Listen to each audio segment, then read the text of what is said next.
Hello YouTube and welcome back to Let's Build an Inca plot, and I've made quite a bit of progress and I thought I'd do an extra video on sort of the painting of the terrain because I've changed it slightly. As you can see, we've got quite a bit more snow. It's looking quite nice. I've also done the farming area.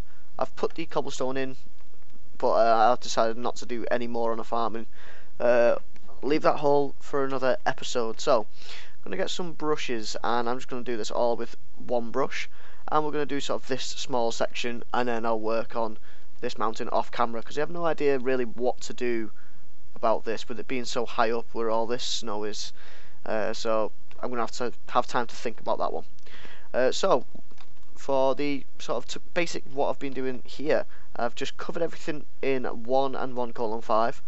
And then next we're going to do the lighter stone on the ridges. So I'm going to do brush, sphere, 1:0, 1:5 and 1:6. Size 2, we only need a small one, and then mask 1, and we can just sort of on these. Well, that's not word, does it? Brush, sphere. I've put full stop, not a comma. That's why it's not worked. There we go. There we go. So now you can see that I've got bits of the lighter stone, the pale stone coming through. And sorry if my voice is a bit groggy today. I'm quite tired and hungover as always. So yay. But you know, we've got the lighter stone on these sort of peaks and stuff like that. Just every now and then, just to make it a little bit more interesting. See, you got this line coming down here, and by putting the lighter stone, it really makes it stand out a little bit more. So that's it for that. We don't need to go into too much detail with that. And next we're going to do brush, sphere, 1:3, 1:4 and 1:0 and 80 is snow. Again, small brush, size 2, don't need anything dramatic, and we'll want to look at where the rest of these peaks are to try and get the snow sort of roughly the same. We're just going to go mask 1:0, 1:5 because I want to keep the light stone in there. So we just click in there like that. Yeah, it looks fine. We can actually bring that down a little bit more as well. Just click there and here as well. Actually, all along the top of this ridge can be all the snowy bits, right up to this peak. Come down again, right up on this peak. And then we'll stop over here because, like I said, I'm not too sure what I want up there. Actually, no, screw it. We're going to cover all of this in our lovely snow. Screw it. So just cover it all in there. And you notice that with that mask, the dark stone and the light stone are staying. It's only the sort of normal stone material that's disappearing, which is intentional. So that you get some contrast with the snow. You've got the lighter stone, which actually isn't in this bit of mountain, but it's going to, you can see there, oops, you can see here, it sort of blends in a little nicer with the snow. It's makes the snow less strong as a palette, and the darker stone helps to make sections look a lot more in shadow and stuff like that. So I'm actually need to mask 1:6 just for this little bit, just boom, boom. There we go. Just needed to get a bit more snow in there as well. And cover up here a little bit. Right, I think that looks fine. So next, now we've done that, we're going to do brush, sphere, 1:0, 1:5 and 1:3. 1:3 is the ice that's not so icy, if that makes sense. Again, small size brush and just mask 1. And we're just going to sort of filter this. Undo.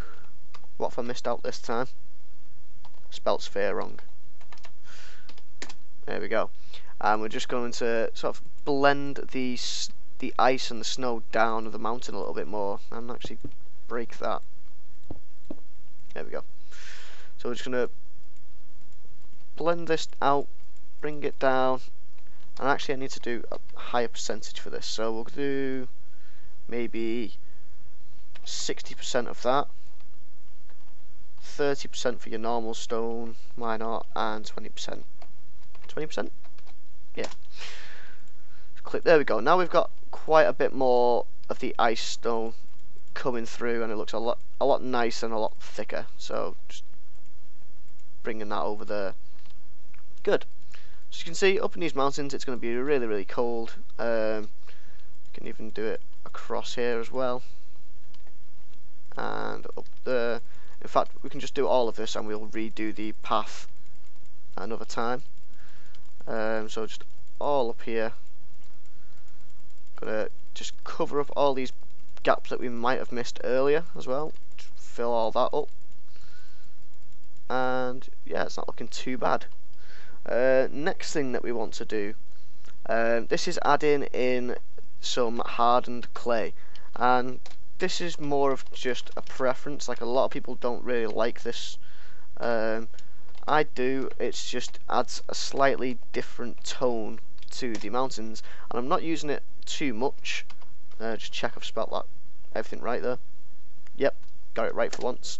If you just press enter, it will automatically do a size 2 brush, which is what I'm working with here. And you can see that I'm just doing the hardened clay just around the bottom of these cliffs, just like every now and then, just to get a bit of yellow in there, get a bit of just a different colour, a bit more of a blend between sort of the brown and green of the grass and the dirt coming up into the grey of the stone. So it just adds a little extra something, I think.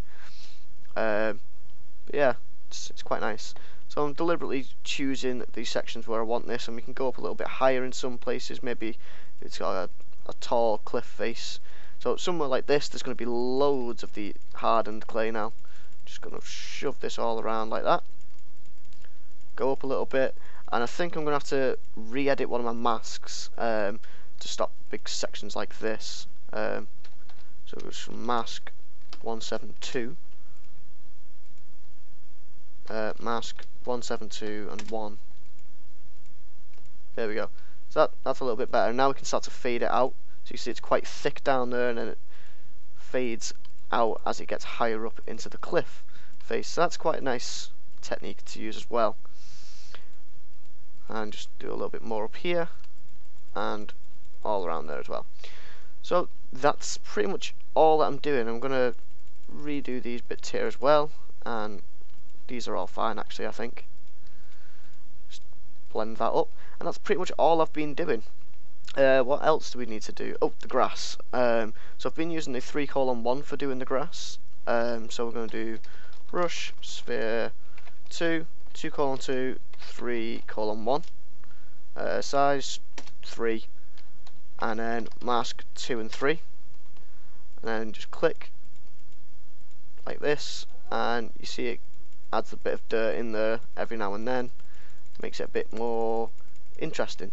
And we're going to have all of this area covered in this sort of messy, dirty texture, and then we can when we come to actually do this properly, we can fix it all up and make it look pretty. So yeah, we're just going to do all this, and all over here as well can be the same. Click, just make sure you click plenty of times, get a nice cover of this material, and I think that's all I need to do. Obviously I need to properly work on this section which I'll be doing off camera.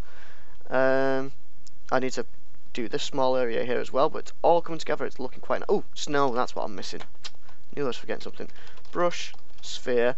If you watch my World Edit tutorial that I done a while ago, then you'll see where this mask is going to come into and how I use this technique. So we need 78. I'm going to do :0, 78:1, 78:2. That's your layers of snow, and 0. We also want to mix in a bit of air in there, and then we're just going to do mask greater than 1.